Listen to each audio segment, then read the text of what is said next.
नमस्कार सर्वांना श्री स्वामी समर्थ। माझ्या या यूट्यूब चॅनलमध्ये तुमचं खूप खूप स्वागत आहे। तर मैत्रिणींनो, उद्या आहे आषाढी एकादशी, अवघ्या एका दिवसावर येऊन ठेपली आहे। या निमित्त अनेक वारकरी पंढरपूरला विठ्ठलरायाच्या दर्शनासाठी जातात, त्यांच्या पायावर माथा टेकून आशीर्वाद घेतात। मात्र ज्यांना पंढरपूरला जाणे शक्य नाही, ते मात्र आपण घरी देखील आषाढी एकादशी साजरी करू शकतात।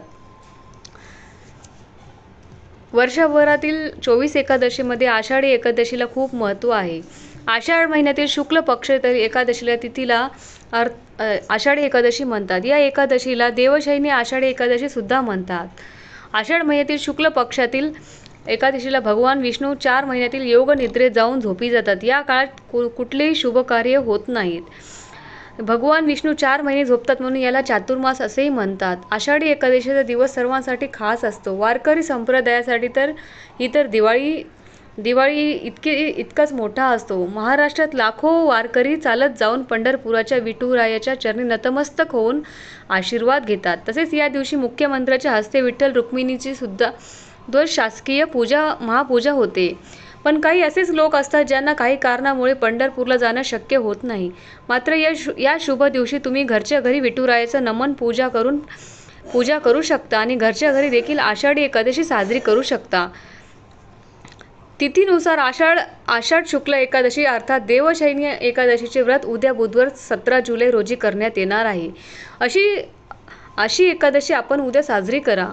वर्षभरातील सर्व एकादशीमध्ये आषाढी एकादशीचे खूप महत्त्व आहे। या दिवशी उपवास केला जातो। एकादशीचा दिवस हा भगवान विष्णूला समर्पित आहे।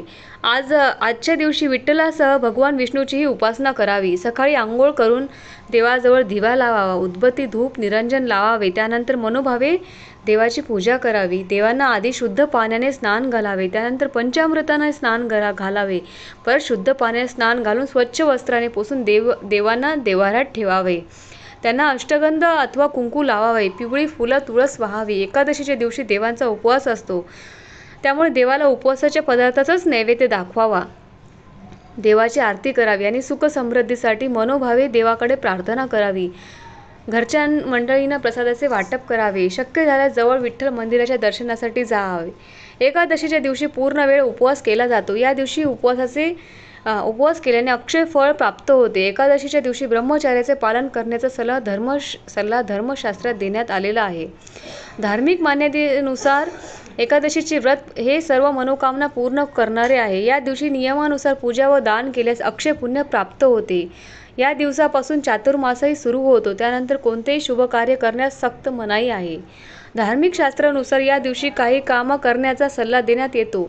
एकादशीच्या दिवशी काही नियम सांगण्यात आले आहे, ज्याचे पालन केल्याने भगवान विष्णू लवकर प्रसन्न होतात। त्यामुळे एकादशीच्या दिवशी काही गोष्ट करणे टाळावे। एकादशीच्या दिवशी ब्रह्मचर्य पाळावे आणि देवाच्या मंत्राचा जप अवश्य करावा। भक्तीमध्ये तल्लीन होऊन भगवंताची श्रद्धा व्यक्त केली पाहिजे।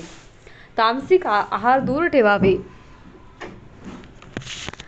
एकादशीच्या दिवशी सात्विक आहार घ्यावा व या दिवशी चुकूनही मांस, दारू, कांदा, लसूण यांचं चुकूनही सेवन करू नये। या दिवशी कोणतेही नशा करणारे पदार्थ सेवन करू नये। वाईट विचार नकोत। एकादशीच्या दिवशी कुणाशी वाईट वागू नये, कुणाबद्दलही वाईट विचार करू नये। या दिवशी भगवंताच्या नामस्मरणात तल्लीन व्हावे, भगवान विष्णूची कथा ऐकावी आणि मंत्राचा जप करावा।